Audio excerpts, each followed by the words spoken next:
खाओ। मुझे भूख नहीं है। भूख नहीं है या भरोसा नहीं है? इसमें जहर नहीं है। अब बेफिक्र होकर खाओ, मरोगे नहीं, पेट भर जाएगा। क्या बकवास कर रही हो जारिया?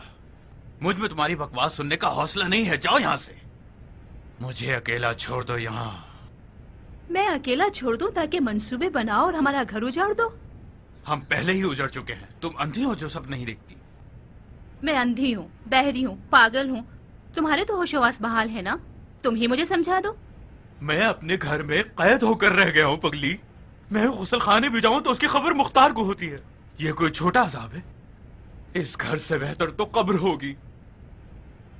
ये सब तुम्हारा ही कसूर है। मैं कसूरवार हूँ या तुम? जाके मुख्तार के पैरों में गिर गई, इस कदर गिरिया किया कि वो हमारे गुरूर को कुचलकर हमारी जान बख्शने पर तैयार हो गया।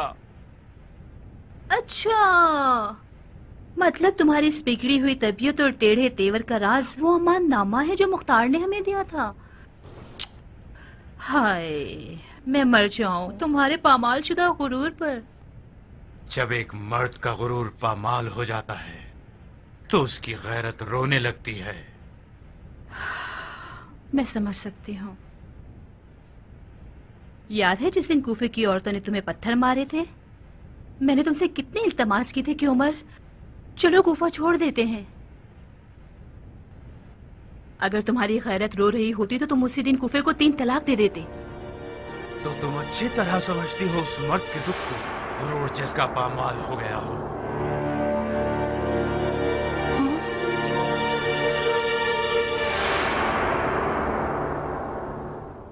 मैंने कुछ ऐसे पर वाले सफेद पोश लोग देखे जो आसमान से उतरे और शैतान की फौजों पर टूट पड़े और पलक झपकने में उन्हें मार भगाया। ये बकवासियात क्या मुख्तार का नया दावा है? एक शीरीं जबान शायर का कलाम है जो कूफे के हर गली कूचे के लोगों का विर्दे जबान बन गया है। मुख्तार ने शेर के कहने वाले को बेहतरीन सिला भी दिया है। ये कज्जाब तो मकाम रसालत की लालच रखता है। ऐ काश मैं नेज़े के साए की शर्त न रखता। ये तो इराक के सूरज की धूप के नुकसानात में से है जो इंसान का दिमाग खराब कर देता है और अकल ठिकाने नहीं रहती। वरना ये तो हम सबको पता था कि मुख्तार को मोहलत देना एक बहुत बड़ी गलती है। क्या बात है हकीम, क्या ये पाँव ठीक भी होगा या मर जाने के बेटे के पैर की तरह हमेशा के लिए सड़ गया है? आप खुद देख सकते हैं, उस हैबतनाक और तफन वाले जख्म से अब सिर्फ एक मुख्तसर सी खराश बाकी रह गई है। वाकई घबराए मत, आंखें खोलकर अपने कादिम के मुआवजे को देखिए।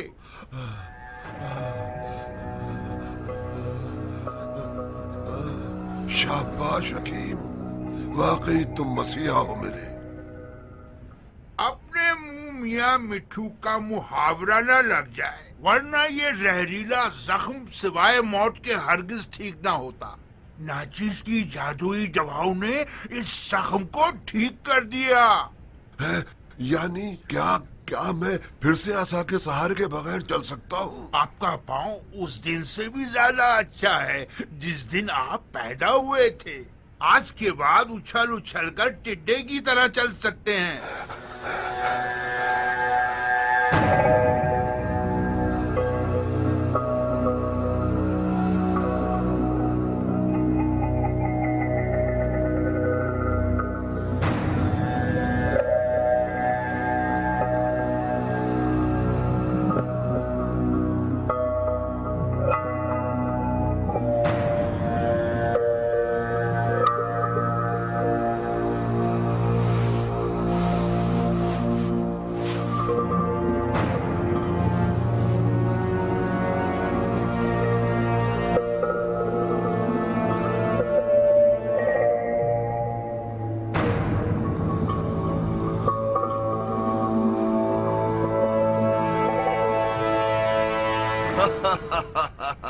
देख रहे हो बिनशस, मैं एक अजम की तलवार के जख्म से निजात पा गया।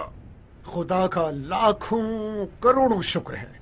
शिमर के लिए ये बहुत शर्म की बात होती कि उसका पांव उससे पहले कब्र में चला जाता, वो भी एक अजम की तलवार की ज़रब से। ये पैर जब तक ईरानी कयान के सीने की फसलियों को न तोड़ दे, शिमर माफ नहीं करेगा।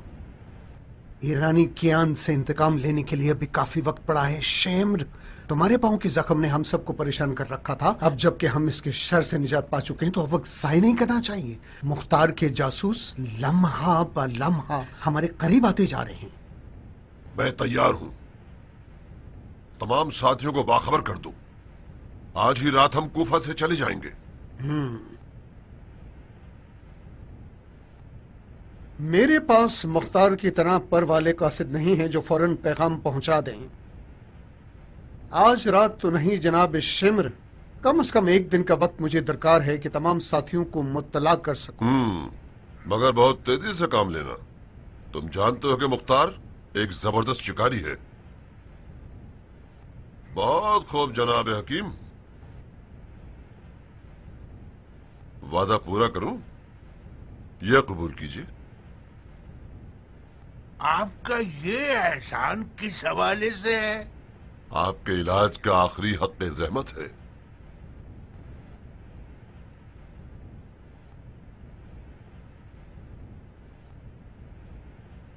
तो फिर जो खतरा मैंने अपनी जान पर लिया उसकी कीमत का क्या होगा? इस तरह शिमर के पास आना, वो भी इन हालात में जब पूरा कूफा मुख्तार का जासूस है, इसकी क्या कीमत होगी शेख? और फिर ये इस काम की असली कीमत भी नहीं है। आप अनकरीब कूफे से चले जाएंगे, मैं रह जाऊंगा और वो ताने दुसने जो हमेशा मुझे सुनने पड़ेंगे। अगर मुख्तार को ये पता चल जाए कि कातिल हुसैन का मेरे हाथों से इलाज हुआ है, पहले तो मेरे हाथों को काट देगा, उसके बाद वो मेरे सर को कलम कर डालेगा। हकीम साहब बिल्कुल ठीक फरमा रहे हैं शिमर। हकीम के काम की कीमत नहीं लगाई जा सकती। उसे तुम जितना भी दे दो कम होगा। हकीम साहब, तुमने मेरी जान बचाई है। ये कोई छोटी खिदमत नहीं है, और मैं भी कोई अंधा आदमी नहीं हूं जो खिदमत गुजारों की कदर ना करूं। आप मेरे इलाज के बदले में मेरी जान तो नहीं मांग रहे? मांगते हैं क्या? ये आप क्या कह रहे हैं शेख? मुझे अगर आपकी जान लेनी हो तो मैं आपका इलाज क्यों करता? कितना चाहते हो? आप अपनी सखावत से जितना भी दे दें, ये कीमत आप खुद मुअय्यन कर दें। ठीक है। इस घर के सरदाब में इतने सोने के सिक्के मौजूद हैं कि हम मुख्तार के खिलाफ पूरा एक लश्कर तैयार कर सकते हैं। चलो हकीम।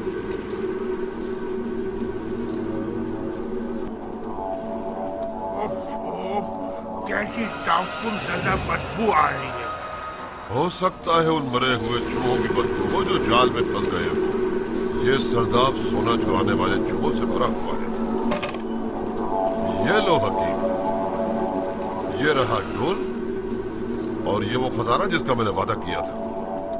जितना सोना इस कुएं से निकाल सको वो तुम्हारा हो।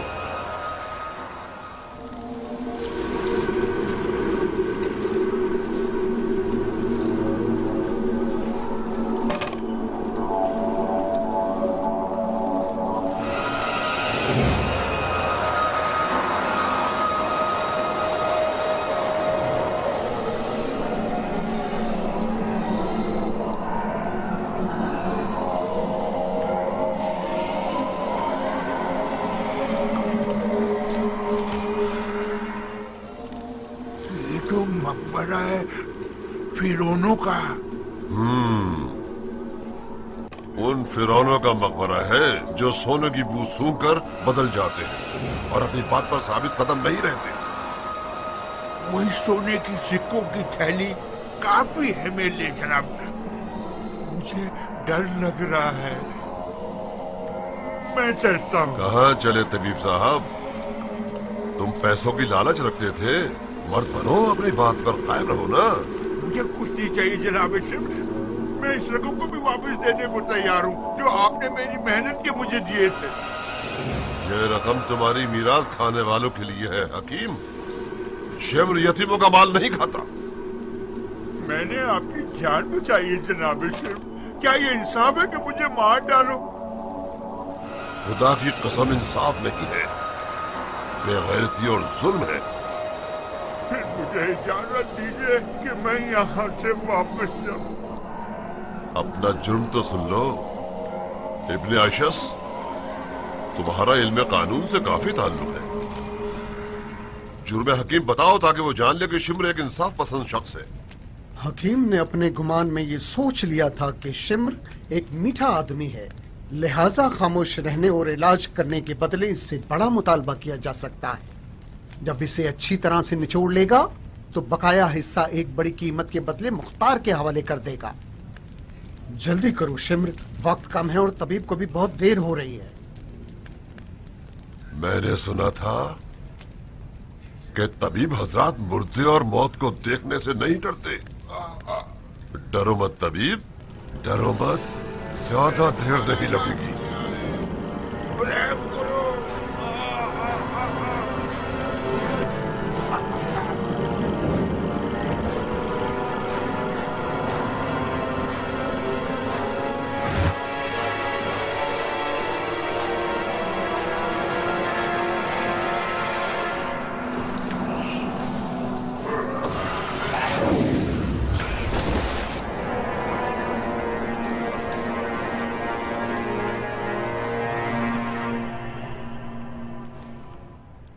इस वक्त कूफे से भागने के लिए सबसे पुरअमन रास्ता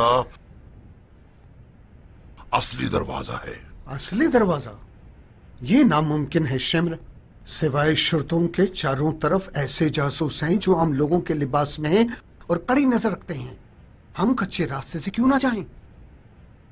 कूफे के कच्चे रास्ते में ज्ञान जैसा एक शिकारी जाल बिछाकर बैठा हुआ है और अपने शिकार के इंतजार में है। मैं कूफे के कच्चे रास्ते के चप्पे चप्पे से बखूबी वाकिफ हूँ।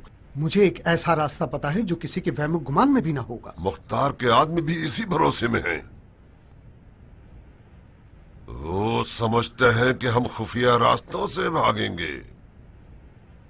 हमें दुश्मन की सोच के खिलाफ चलना होगा। वो लोग सोच भी नहीं सकते कि हम लोग असली दरवाजे से भागेंगे।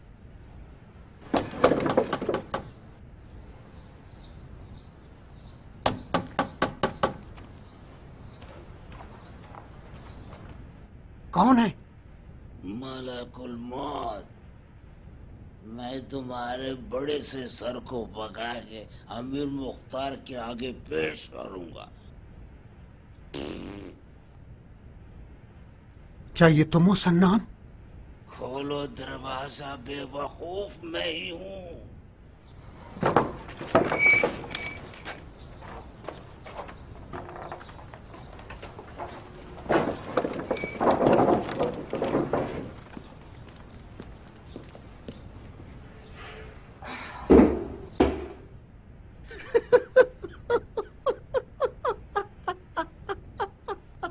ये कैसा हुलिया बना रखा है?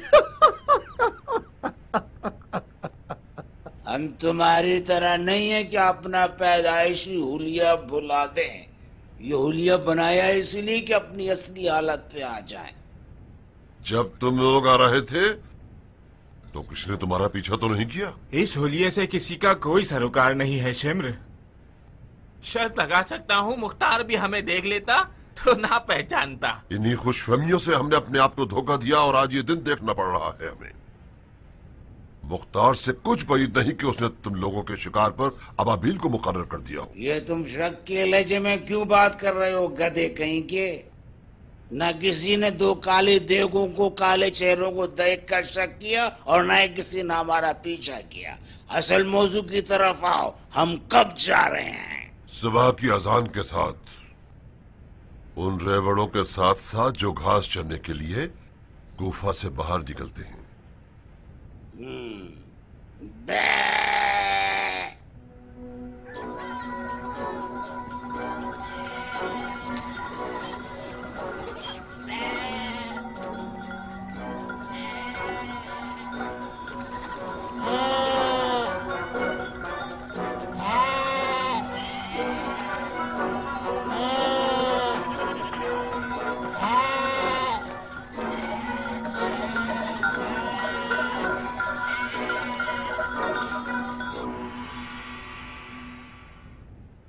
देखो उमर, मुख्तार ने पिछली हंगामा आराई के बाद अपने तमाम तरहदनामे खत्म कर दिए हैं।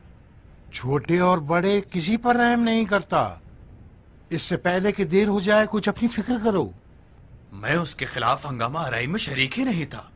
जो कुछ किया है शिमर और शबस ने किया है, और फिर उसने मुझे मकतूब अमान नामा दिया है। हाँ, क्या तुम वाकई मुख्तार के लिखे हुए पर भरोसा कर रहे हो?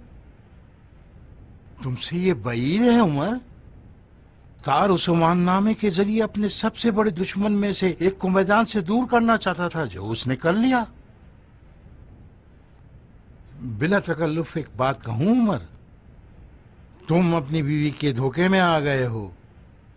तुम्हारी आज ये जिल्लत बानो जारिया के करतूत की वजह से है, जिन्होंने अपने भाई से साजबाज करके उमर साद अबी वकास को बूढ़ी औरतों की तरह खाना नशी बना दिया।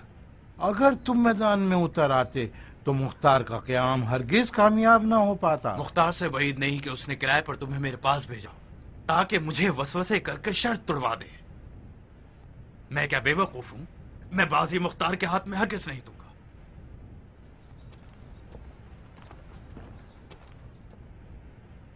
मैं सिर्फ उस दोस्ती और मोहब्बत की खातिर तुम्हारे पास आया था। आज मैं मुख्तार की महफिल में मौजूद था। उसने अपने साथियों से वादा किया कि कल मैं उस शख्स को कत्ल करूंगा जिसकी शक्ल सूअर से मिलती है, और तुम लोग उसकी मौत से बहुत मसरूर होगे।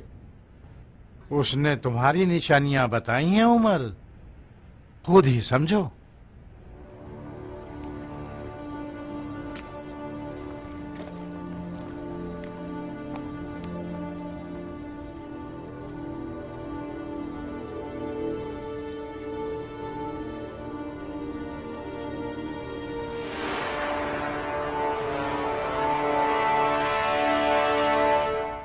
कहाँ चले उमर?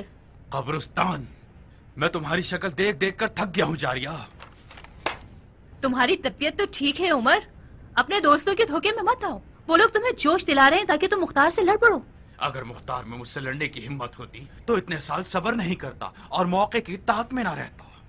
वो धोखे से मुझे मखलूब करना चाहता है। मैं अपने भाई मुख्तार को अच्छी तरह से जानती हूँ। ये नामुमकिन है कि वो अपने वादे को तोड़ दे। बकवास बंद करो और इतना अपनी माँ और अपने भाई पे फख्र मत करो। दोबारा तुमने उसका तस्करा किया तो तुम्हारी जबान काट दूंगा। खुदा की कसम खाकर कहती हूँ, अगर तुमने वादा खिलाफी की तो मैं मुख्तार को इत्तला देकर तुम्हें रुस्वा कर दूंगी। मौका मिल सके तो जरूर अपने उस सींग वाले भाई को इत्तला देना। मेरी आज की ये जिल्लत तुम पर भरोसा करने का अंजाम है। तुम उस चाल का मजेदार निवाला हो जिसे मुख्तार ने मेरे लिए बिछाया है। तुम होश में तो हो उमर? ये क्या फजूलियात हैं? तुम्हारी और मुख्तार की जात एक ही है। तुम दोनों सरदारी और इख्तिदार के आशिक हो। तुम लोगों पर भरोसा करना हिमाकत है। तुमसे मेरी जवानी का इश्क आज शदीद नफरत में बदल गया है। मुझे भी काफी अरसे से एक सच बेचैन कर रहा है जो मैं बोलना चाहती थी। तुम कभी भी मेरे आशिक नहीं थे उमर। तुमने मुझे इसलिए शिकार किया ताकि मुख्तार को शिकार कर सको। जैसे का बदला वैसे ही दिया है मैंने। तुम भी तो मेरे इख्तिदार और शोहरत की आशिक थी, मेरी आशिक कभी ना थी। तुम उम्र साद की बीवी बनना चाहती थी ताकि अरब औरतों के सरदार बन सको। मैं अंधी थी उमर, मुझे अंदाजा नहीं था कि मैं किस जमीन में बीज बो रही हूँ। अब रहने दो जारिया। हम जितनी भी बातें करेंगे उतनी ही बात बिगड़ती जाएगी। तुम मलका बनने की आशिक थी और मैं अपने रकीब को कुचलने का आशिक था। मैं मानता हूँ कि हमने काफी खतरनाक खेल खेला। इसकी सजा भी मिलकर भुगत लेते हैं। ये क्या कर रहे हो उमर? तुम्हें निवाला बनाऊंगा, वो काम जिसका उस्ताद मुख्तार है। तुम्हें लुकमा बनाऊंगा ताकि मुख्तार को जाल में फंसा सकूं।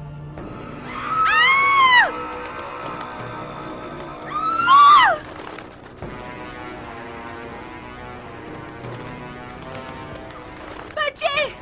अरे कनीज़ो! मेरे बच्चे कहाँ हैं? मेरे बच्चे कहाँ हैं? मेरे बच्चे कहाँ हैं? मैं पूछती हूँ, मेरे बच्चे कहाँ हैं? बच्चों को उनके मामू के डर से अपने कबीले में भिजवा दिया है ताकि मश्क करें, मश्क इंतकाम। मैंने ताकीद की है कि कबीले वाले उन्हें मामू को कत्ल करने की मश्कें कराएं।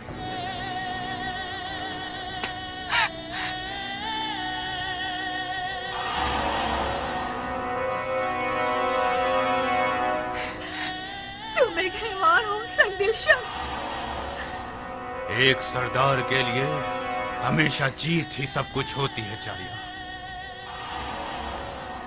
अब तुम मेरे लिए एक दुश्मन की हैसियत रखते हो। इस बावरी औरत को घर के सरदाब में कैद कर दो और मुंतजिर हो जब तक मेरा पैगाम आए। लानत हो तुम पर उमर। मुझे अब पता चला कि तुम्हारे बारे में जो कुछ कहा जाता था वो सब सच था। मुझे अब समझ में आया कि तुमने हुसैन के घर वालों के साथ क्या किया होगा। मैं तमन्ना करती हूँ कि जिंदा रहूं और तुम्हारी मौत पर नाचूं, खुशी के कपड़े पहन के हर हर। ये तमन्ना तुम्हारे साथ कब्र में जाएगी।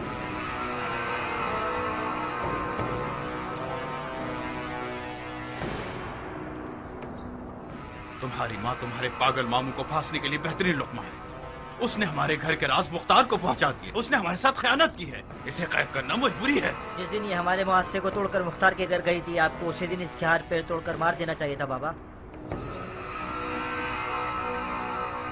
अभी भी वक्त है हमारे पास। मेरे साथ आओ मेरे बच्चे। खुदा की फौज की क्या खबरें हैं? बहुत खुश हैं वो लोग। अपने अहलो अयाल के पास रहकर मजे से खा पी रहे हैं और हर महीने खुशी से तनख्वाह ले लेते हैं। परेशान लग रहे हो इब्राहिम? नहीं, परेशान नहीं हूं अबू इसहाक। मैं जमीन और आसमान के बीच में फंस गया हूं। मुझे डर है कि उस दिन हुक्म जहाद हो जब हमारे फौजी अपनी आसाइशों और घर बार से अलग होने को तैयार ही ना हो। आखिर क्यों हमारा लश्कर कूफे में आराम कर रहा है जबकि इब्ने मरजाना मूसल पर कब्जा कर चुका है और कूफे पर हमला करने की सोच रहा है? तुम्हारे क्यों का जवाब तुम्हारे सवाल में ही मौजूद है इब्राहिम। जब तुम्हारी तरह के सरदार के सब्र का पैमाना लबरेज हो जाए तो मतलब दुश्मन हमारे दरमियान तफर्रुक़ डालना चाहता है। मेरे बाबा मालिक अश्तर की रूह की कसम, मैंने एक लम्हे को भी तुम पर और तुम्हारी तदबीरों पर शक नहीं किया। लश्कर का कूफे में रहना यकीनन क़याम की मसलहत के मुताबिक है। मेरे इस ख्याल का मकसद सिर्फ इतना था कि आपके कांधों से शायद कोई बोझ हल्का कर सकूं। इब्राहिम, मैंने कातिलाने हुसैन को सुकून का सांस लेने की मोहलत दी क्योंकि मैं जानता था कि ये लोग कूफे के पास कबाइल के दरमियान नस्ल और रसूख रखते हैं। मैं किसी ऐसे मौके की तलाश में था कि ये लोग अपनी नजिस खसलतों को जाहिर करके लोगों के दरमियान रुस्वा हो जाए और अपनी मौत के हुक्म को अपने हाथों से ही लिख दें। अब इस गिरोह की हमारे दुश्मनों के दरमियान भी कोई अहमियत नहीं रही। मगर जो चीज मुझे परेशान कर रही है वो शिमर जैसे हैवानों का जिंदा रहना है। जब तक शिमर जैसे लोग जिंदा हैं फितने का डर बाकी है। माफी चाहता हूं अमीर। हुक्म कीजिए कि हर जगह ये ढंडोरा पीट दिया जाए कि आप इनके सरों के बदले सोना देंगे ताकि पूरा इराक अरब इनके लिए खतरा बन जाए।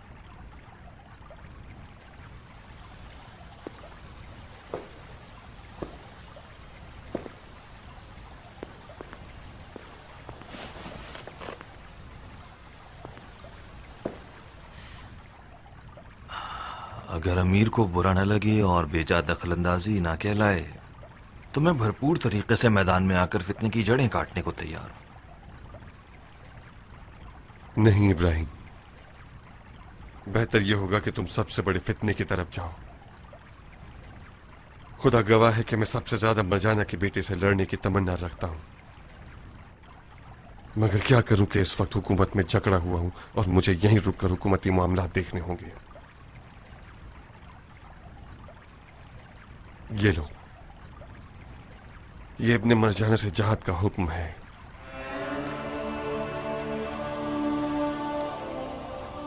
सिर्फ इतना ध्यान रखना इब्राहिम, शैतान से लड़ने के लिए दो रुखी तलवार की जरूरत होती है। ऐसी तलवार जिसकी एक नोक दयानत की है और एक नोक तदबीर की।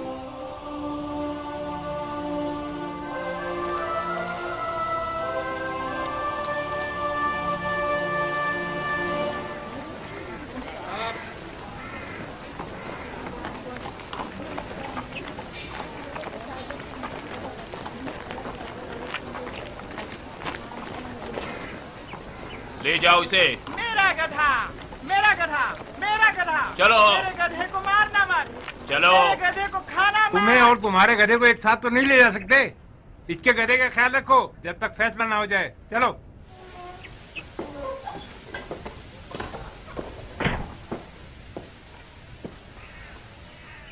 मालिक अश्तराना खैब दुरूद हो। मुझे बचा ले, मुझे बचा लीजिए। आप मेरे और मेरे गधे की जमानत करा दें। अहलन व सहलन सरदार। अहलन इब्ने कामिल, अहलन। मुजरिमों में से है क्या? शिम्र का गुलाम है और रुस्तम कहलाता है, ईरानी है। सुना है करबला में लकड़ी से उम्मे वहाब के सर पर मारकर इसने शेर दिल खातून को शहीद किया था। उफ मेरे खुदाया, क्या तुम वहां थे? मैंने भी सुना है कि मुख्तार कज़्ज़ाब है। तुम्हें यकीन आ जाएगा क्या? तुम शिम्र के गुलाम हो या नहीं हो? हाँ मैं हूँ गुलाम। सरकार आप ही बताइए, क्या शिम्र का गुलाम होना जुर्म है? बड़ा मारूफ नाम है तुम्हारा, रुस्तम। खुदा करे कि गैरतमंदी में भी रुस्तम पहलवान की मानंद रहो। मुझे बचा लो सरदार, तुम्हारी दाढ़ी की कसम मैं बेगुनाह हूँ। तो फिर अपने और गधे के बारे में परेशान मत हो। मुख्तार की अदालत को खासो आम सब जानते हैं। जाओ और अमीर मुख्तार की मदद करो ताकि शिमर लईन को शिकार कर सके। जाओ। रुस्तम एक शिम्र नामी देव का गुलाम था जो उसकी इजाजत के बगैर पेशाब करने की जुर्रत नहीं रखता था। मुझ पर हमाम जाना हराम था। सालों साल हमाम नहीं देखा मैंने। मैं मजबूर था कि मिट्टी से तहारत करूं और कच्ची जमीन पर ही सो जाऊं। कुत्तों का बचा हुआ खाना मिलता था। मैं तो मजबूरन शिम्र का गुलाम बना। मैं तो उसकी इताअत करने पे मजबूर था। रुस्तम एक चूटी को मारने के भी खिलाफ है। इंसान को कैसे मार सकता है? तुम्हारी फरियाद खत्म हो गई? जी मैं चुप हो गया। वाकईन तुम्हारा नाम रुस्तम है? नहीं जनाब, आपके खादिम का नाम फिशंग है। शिमर मलून मुझे रुस्तम पुकारता था और मेरे गधे को रख्श। बकौल उसके वो हमारी कौम और हमारे अफसानों के पहलवान का मजाक उड़ाना चाहता था। लानत है तुम पर और तुम्हारे गधे पर कि तुम ईरानियों के लिए शर्म का बाइस बन गए हो। खबीस आदमी, शिम्र जैसे जालिम की गुलामी से तुझे क्या मिला? उसे जहर दे के क्यों नहीं मार दिया तुमने? खुदा की पनाह, मैं उसकी क़बा को भी हाथ लगाता तो वो 7 दफा उसको धोता था। मेरे हाथ से कुछ खाता नहीं तो जहर कैसे देता? फिशान, ये कहने से तुम्हारा जुर्म माफ नहीं हो जाता कि तुम मजबूर थे। तुम एक खातून के कातिल हो जिसका नाम उम्मे वहाब था, जो जुल्म के खिलाफ थी और तुम जैसों की हामी थी। हजरत हमजा का कातिल भी हिंदा जिगर खुरा का खरीदा हुआ गुलाम था। मैं उस हुक्म के मुताबिक जो रसूल अकरम ने अपने चाचा हमजा के कातिल के बारे में दिया था तुम्हें माफ कर रहा हूँ, बशर्ते कि तुम शिम्र को हमारे हवाले कर दो। मैं आपकी दाढ़ी पर कुर्बान। आप अपने नौकर को आजाद कीजिए ताकि शिम्र को हाथ पांव से बांधकर आपके हवाले कर सकूं। देखा, तुमने फिर झूठ बोला। तुमने तो कसम खाई है कि शिम्र दुम्बे की खाल पहनकर कुफे से भाग चुका है, फिर तुम इसे कैसे बांध के ला सकते हो? खुदा की पनाह, मैं फिर कसम खाता हूँ कि शिम्र दुम्बे की खाल की कबा बनाकर दुम्बे के रेवड़ में शामिल होकर फरार हो गया। कहाँ जाएगा वो? मदाइन के करीब एक खंडर है जो पहले कारवां सरा था, वहाँ मुझे बुलाया है। अगर मैंने देर कर दी तो समझ जाएगा कि शिम्र की खोज लगाई जा चुकी है। कब पहुँचने का वादा किया था? आज ही। मैं मदाइन जा रहा था कि शहर के दरवाजे पर मुझे उन लोगों ने पहचान लिया। अगर आज शाम तक मैं अपने आप को शिम्र तक ना पहुंचाऊं तो वो समझ जाएगा कि दाल में कुछ काला है। इसकी बातों पर भरोसा नहीं किया जा सकता अमीर। भाई नहीं कि शिम्र मलून ने इस बेकार शख्स को लुकमा बनाया हो ताकि वो खुद हमें इस जाल में फंसाकर भाग सके। फौरन हुक्म दो और कूफे के तमाम असली और फरीद दरवाजे बंद करवा दो। सबकी तफ्तीश की जाए, चाहे इंसान हो या चौपाए। अमीर का हुक्म पहले ही जारी हो चुका है। तमाम रास्ते कड़ी निगरानी में हैं। फिशान, क्या तुम साबित कर सकते हो कि तुम खयानत का इरादा नहीं रखते? अगर आपको मुझ पर भरोसा नहीं तो किसी को मेरे साथ भेज दीजिए, मगर कोई ऐसा हो जिसे शिम्र ना पहचानता हो। शिम्र कुत्तों की सी हिस्स रखता है। 10 फुट से ही खतरे की बू सूंघता है, खासकर घोड़ों की आवाजें। अगर आपके आदमी हमारा पीछा करेंगे तो नामुमकिन है कि उन्हें वहां पर शिम्र का सहाया भी मिल सके। आपका खादिम वादा करता है कि शिम्र को नींद में हाथ पांव बांधकर अमीर के पास लेकर आ जाएगा, आपकी खिदमत में। ज़रबी। जी सरकार। शिम्र तुम्हें पहचानता है क्या? नामुमकिन है सरकार, मैंने तो उसे देखा है। मगर उसने मुझे कभी नहीं देखा। तुम फिशन के साथ जाना चाहोगे? जी हाँ सरकार, आप जान भी मांगे तो दे दूं। बहुत खूब, जाइए हम भी देखें क्या करते हो। जो हुकुम सरकार। माफी चाहता हूँ, अगर आप कोई मकतूब अमानामा मुझे दे दें तो मेरी 7 पुश्तों पर आपका ये एहसान होगा। तुम शिमर को हमारे हवाले कर दो, मैं तुम्हारी माफी का हुक्म लिख दूंगा। जा सकते हो। बिन कामिल। अमीर। कियान से कहो कि उसके आदमी किसानों और गांव देहात के गरीबों के जैसे लिबास में उनका पीछा करें। जी अमीर। कुछ खबर है बिन फुरस की? बिन फुरस आज उम्रे साथ के घर गया और उससे मिला है। एहतमाल है कि उमर साथ बिन फुरस से मिलने के बाद अहदनामे को बातिल कर दे। इसी वक्त उमर के घर जाओ और उसकी हालिया खबर मुझे ला कर दो। जी अमीर।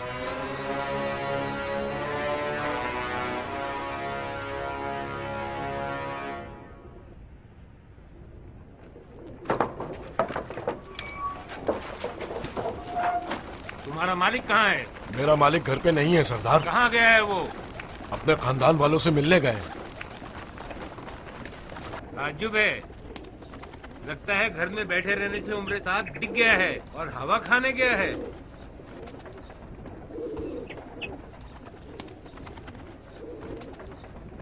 बाहुक्म अमीर मुख्तार, घर के कोने कोने की तफ्तीश की जाए।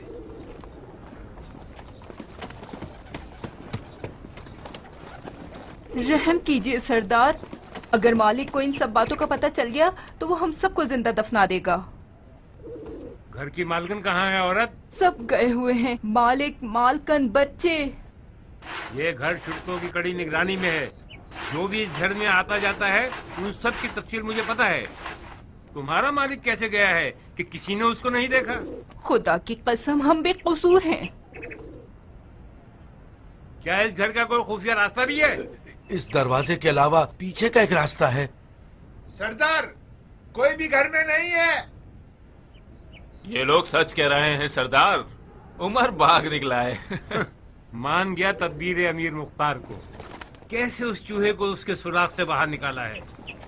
उमर ने अपनी इस हरकत के साथ अमान नामे की शर्त को बातिल कर दिया और अपनी मौत का हुक्म खुद ही लिख दिया है। कुछ अफराद यहाँ रुक जाएं और हालात पर कड़ी नजर रखें। चलें।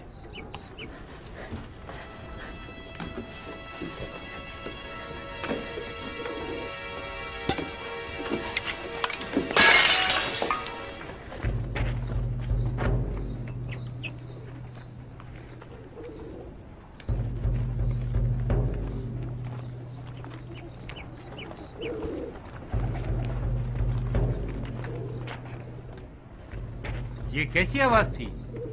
बिल्लियों की आवाज है। बिल्ली? क्या तुमने बिल्ली की मियाऊं की आवाज सुनी? पानी का मटका टूटने की आवाज थी। जो कुछ भी है इस सरदाब के अंदर है। यकीन कीजिए बिल्ली की आवाज है। हमने सरदाब में बिल्ली छोड़ी है ताकि चूहों को खा जाए। यकीनन उसी बिल्ली ने कोई कूजा तोड़ दिया होगा। खुदा करे कि तुम लोगों का झूठ सच हो जाए, वरना तुम सबकी जबानें काट कर तुम्हारे कानों पर टांग दूंगा। दरवाजा है सरदार, तोड़ दो।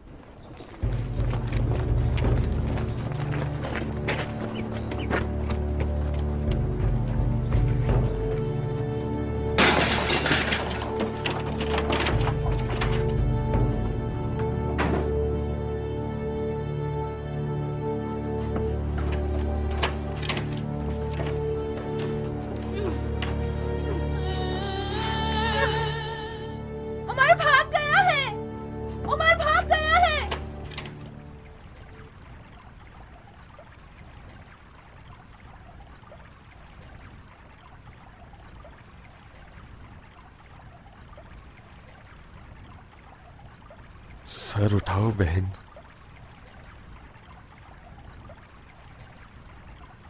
मुझे देखो। सालों से बहनों वाली नजरें देखने को तरस गया हूं। मैं बहुत शर्मिंदा हूँ भाई।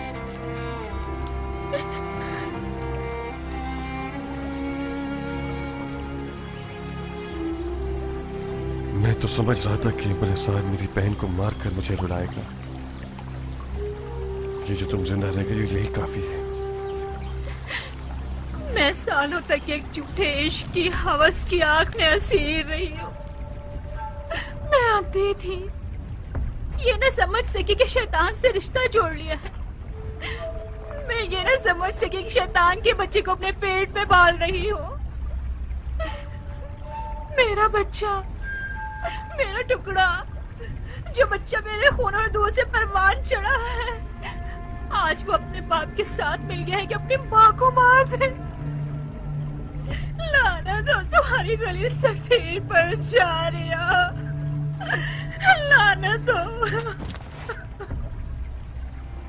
अपनी तकदीर हम खुद बनाते हैं मेरी बहन। जिन दिनों तुम उम्र के इश्क में दीवानी थी, मैंने ये देख लिया कि तुम्हारी खुशनसीबियों का परवाना तुमसे दूर हो गया है। मेरी मुखालफतें भी तुम्हारे सियाह बख्त को सफेद न कर सकी। काश आप मेरा सर काट देते भाई, काश मेरे पाँव तोड़ के डाल देते, काश आप मुझे इजाजत न देते कि शैतान के हुजले पर कदम रखूं। अगर तुम मेरी सगी बहन होती, अगर हम एक माँ की औलाद होते, तो खुदा की कसम मैं जमीन और आसमान एक करके इस गलत रिश्ते की रुकावट बन जाता। मगर सिवाय रजामंदी के और कोई रास्ता नहीं था मेरे पास। मैं जो भी करता था उसके बाद के जुमले नहीं झेल पाता। तुम मेरी माँ क्यों नहीं थी दुआ? हाय खुदाया, हमारी गलतियों को माफ फरमा। आओ मेरी बच्ची, आओ कि तुम्हारी माँ की आगोश में सारी जिंदगी का अफसोस भरा है। आओ।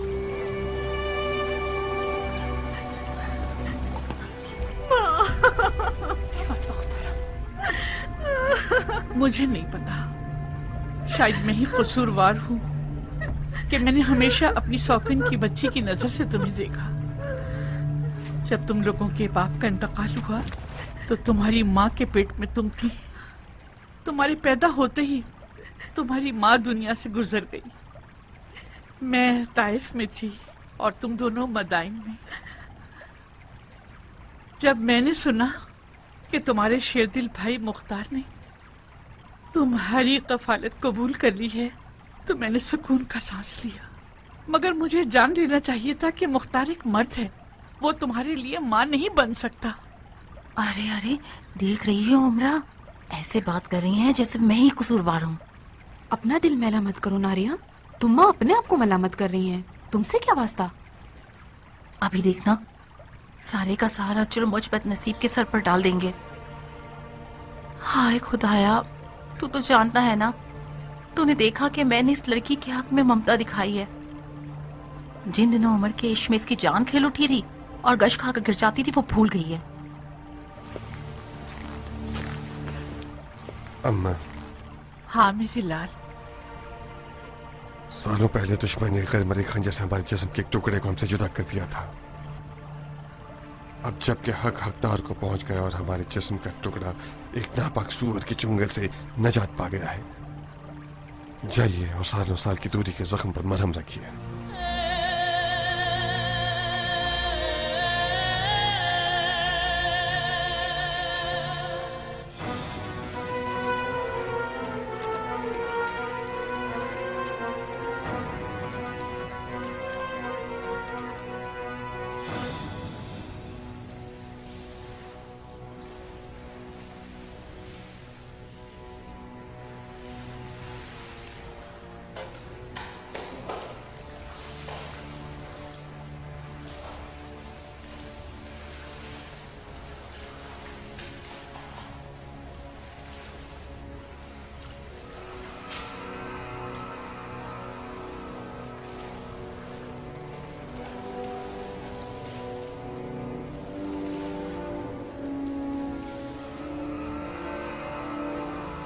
नहीं, मुझे वाज पे गुस्ल करना है। क्या यह जुर्म है?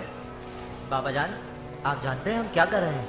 हाँ मेरे बच्चे, हमें नहाना है। इन हालात में नहाना ठीक रहेगा? हालात? कैसे हालात? ठीक है, सब ठीक है। मुख्तार ने यह नहीं किया कि मैं वाजिब काम छोड़ूं। मुझे वाजिब गुस्ल करना है मेरे बेटे। नहाने के बाद हम कुछ हल्के हो जाएंगे और मजीद बेहतर सोच सकते हैं। अस्सलाम वालेकुम। वालेकुम अस्सलाम।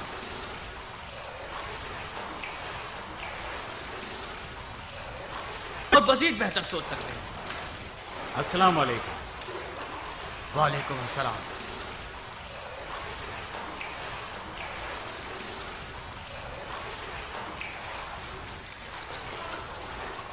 ये तुम हो उमर?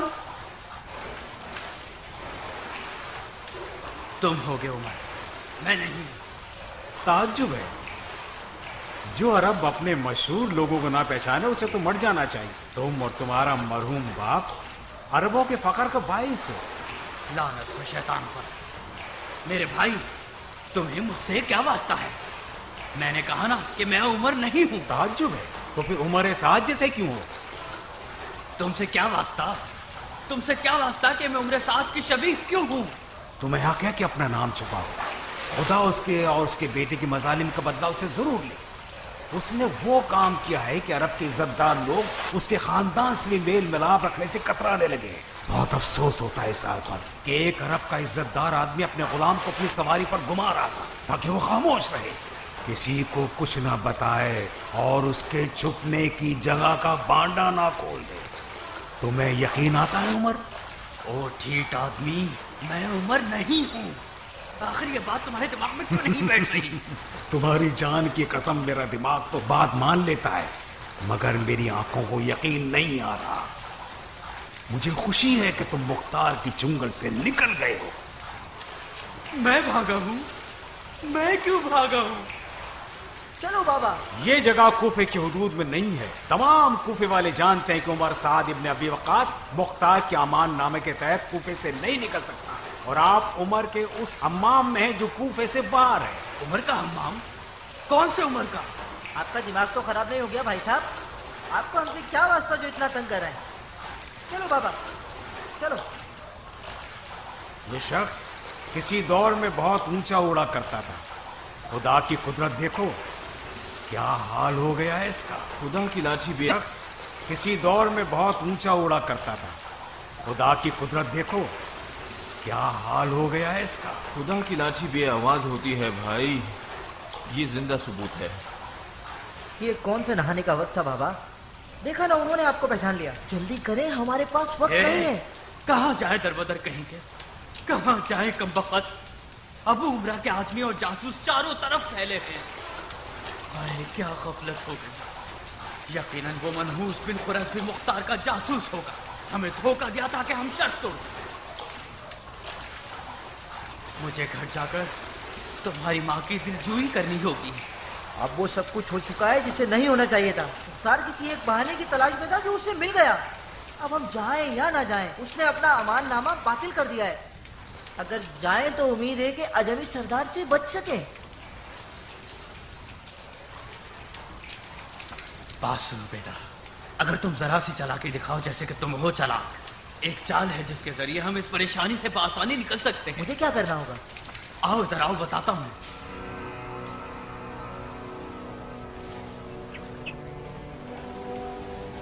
किधर? मुझे मुख्तार से मिलना है। तुम्हारा नाम क्या है शहजादे? मैं उम्र साद का बेटा हूँ, मुख्तार सकफी का भांजा। अच्छा, आइए, आपके मामू आपकी मुंतजिर हैं। खुशामदीद। मेरे वालिद ने हरगिज वादा खिलाफी नहीं की और ना ही करेंगे। हम अपने बागात और जमीनों को देखने के लिए कूफा से बाहर गए थे। हम जमीनों तक पहुँचे ना थे कि मेरे वालिद साहब को अफसोस हुआ कि आपको इतला क्यों ना दी। मुझे भेजा ताकि आपको बाखबर कर दूं। वो खुद क्यों नहीं आया? उन्हें शर्मिंदगी महसूस हो रही थी। शायद गुरूर का मसला आड़े आ गया हो। आप मेरे वालिद पर शक क्यों कर रहे हैं? वो कभी वादा खिलाफी कर ही नहीं सकते। फिलहाल तो तोड़ चुका है बेटा। कैसे तोड़ा होगा मामू? आपने उन्हें अमान नामा दिया, उन्होंने कबूल कर लिया कि आप और आपकी हुकूमत के खिलाफ कोई कदम ना उठाएंगे। तुम्हारी माँ कहाँ है? घर में है। पक्की बात है? जी हाँ, जब मैं और बाबा घर से निकले वो घर में थी। तुम्हारे माँ बाप के दरमियान कोई बहस नहीं हुई? बहस किस बात की? इस बात की कि इजाजत के बगैर घर से न निकलो। अजीब सी बात कर रहे हैं। उन दोनों में बहस क्यों होनी चाहिए जब ये तय है कि हम सिर्फ जमीनों और बागात को देखने जा रहे हैं। अभी तुम्हारा बाप कहाँ है? बाबा जान बागात को देखकर ही घर वापस आएंगे। बहुत खूब, तुम यहीं रहोगे जब तक तुम्हारे बाप को न देख ले। क्या ये जरूरी है कि मैं यहाँ रुकूं? हाँ जरूरी है।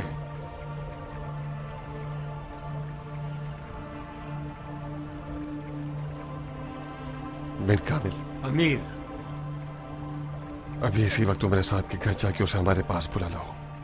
अगर उसने बहानेबाजी की या तलवार निकाल ली तो उसका काम तमाम कर देना। जी अमीर।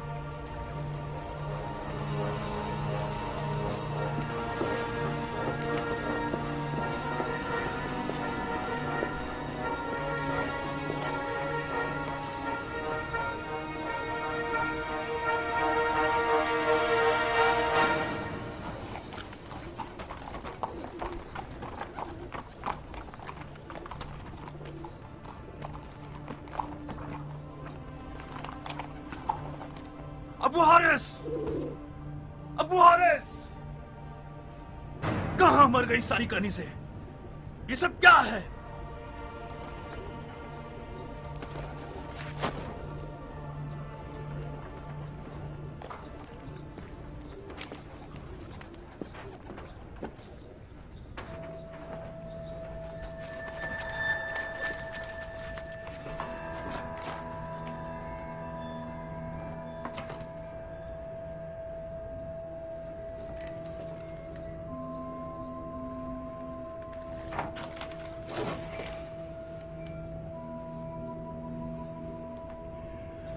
इस आस्तीन के सांप ने बिलाखिर अपना जहर उगल दिया।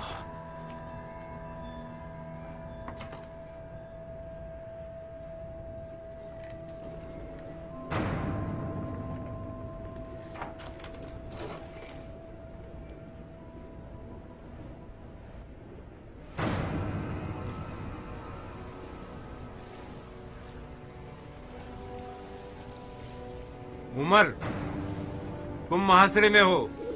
कोई गलती की तो तुम्हारे घर को तुम पर वीरान कर दूंगा। बेहतर होगा कि तलवार फेंक दो और अपने आप को हमारे हवाले कर दो। काश तुम्हारा जोशीला अमीर मेरे मुकाबले पर आया होता। कोई बात नहीं, जैसा कि मैं अमीर मुख्तार की शराफत से वाकिफ हूँ, मैं तुमसे वादा करता हूँ कि जैसा तुम चाहते हो मैं वैसा ही करूंगा, ताकि मर्दाना वार तुम्हारी जान ले सकें।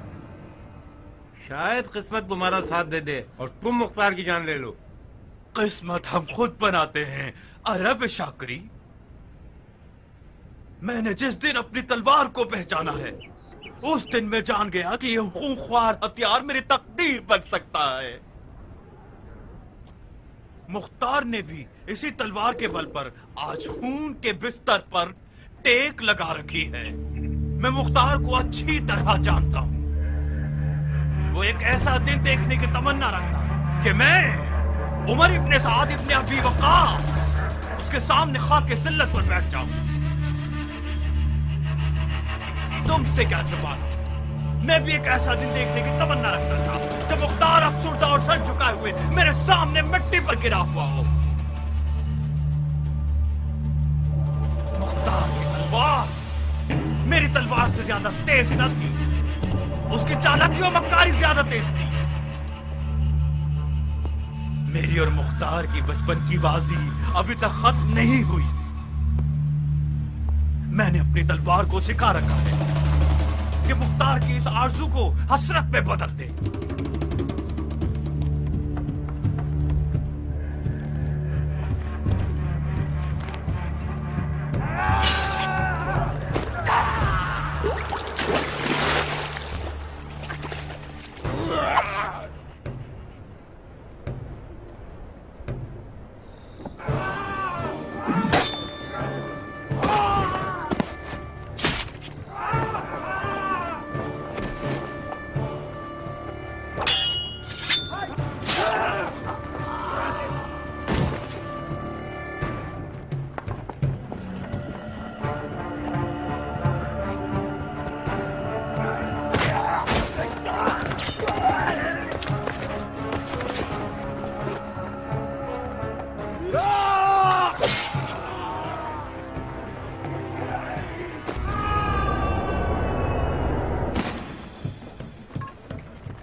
तुम्हारी तलवार की ताकत को तो मैं मान गया।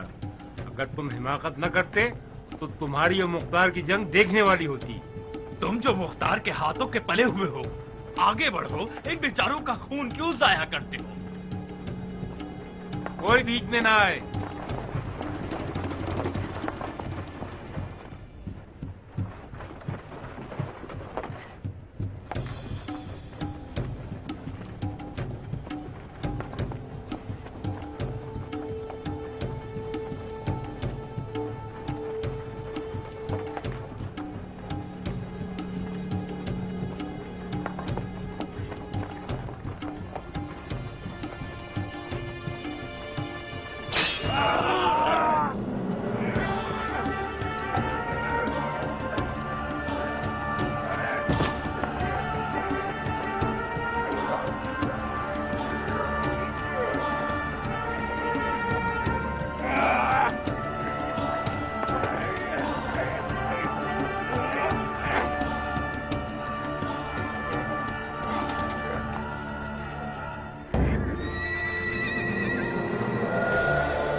इन्ना मिनल मुजरिमीन मुंतकिमून।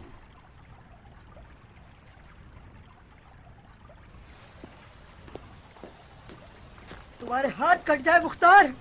तुम और तुम्हारी चालबाज बहन ने मेरे बाप को धोखा देकर खाना नशीन बना दिया।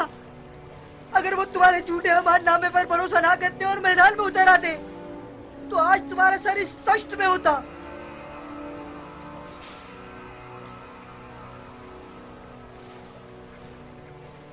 तुम्हारे वालिद को उनके अमाल ने कत्ल कर डाला बेटे। अगर खून का बदला खून है तो फिर तुम भी मौत के मुंतजिर रहो। कब खाता हूँ कि आज से अपनी उम्र के हर लम्हे को अपने कुत्ते मामू के कत्ल के इरादे से बिताऊंगा। कुत्ते की औलाद, मैं तुम्हारी जान ले लूंगी।